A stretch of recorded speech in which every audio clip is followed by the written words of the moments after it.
lon mà hay lắp âm nào viên xa dan thầy bút sớm dan micro âm học béo bút sớm rồi mà hay lắp âm nào viên xa lên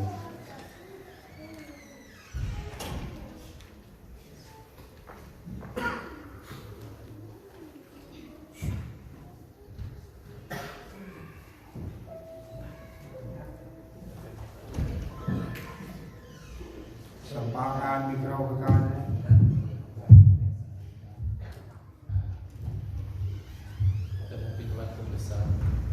Kalau saya terbuat berkau pernah menguai ikut pendu.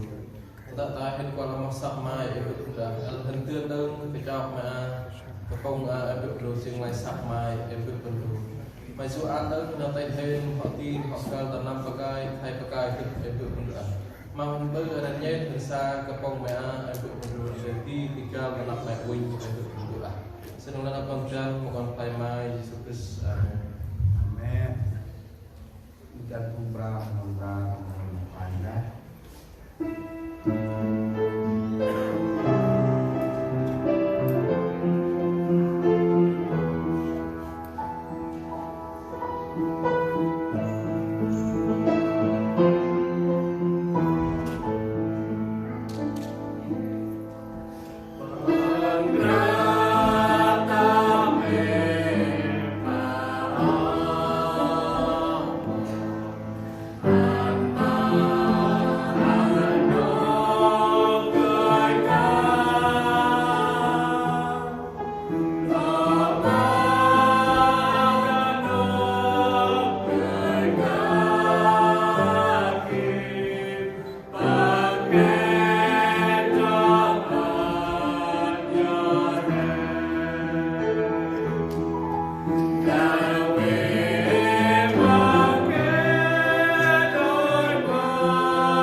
Tâm tây khi nhốt ai chịu bù cả bông tâm cách chính xác chân hoành ra mà gió gấp chỉ là ô che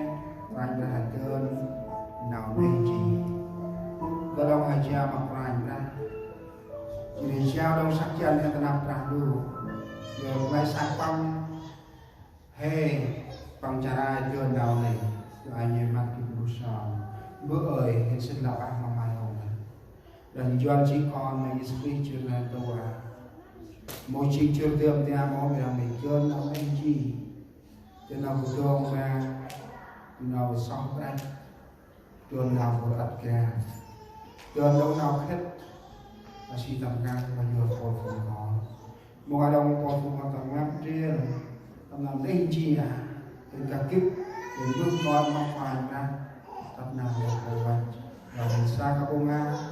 bước xong sẽ là năm mong như Swiss cái này sàn về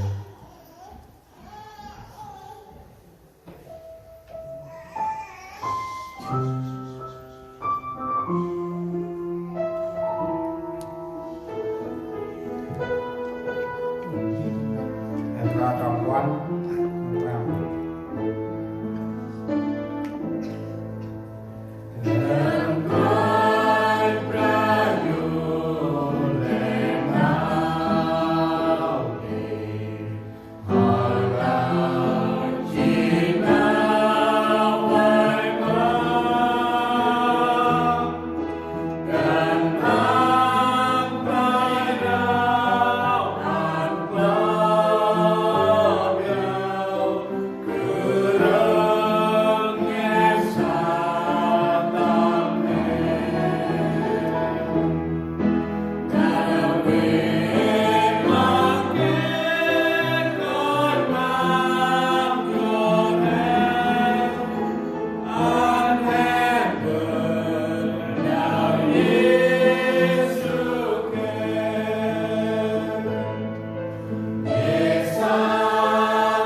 mà giờ tham quan đang không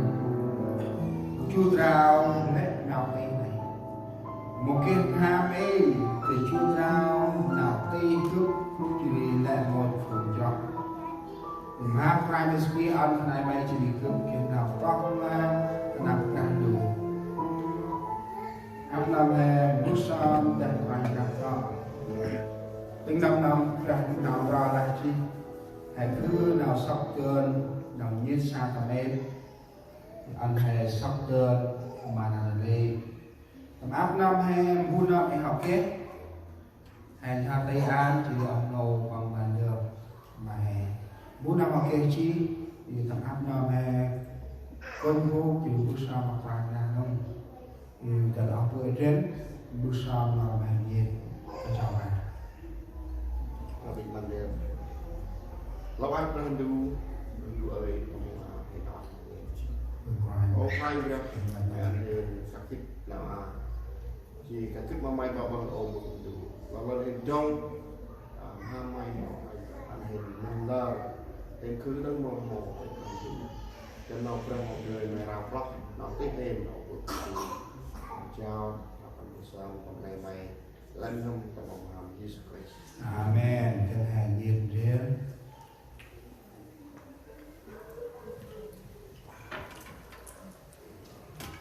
Thì lâu anh mà cũng rõ nào tập trung lên để trường má và lo chào và ốc của Philip vương con sẽ chặt đường để kết thì từ đây thì ở phía trên bút sòn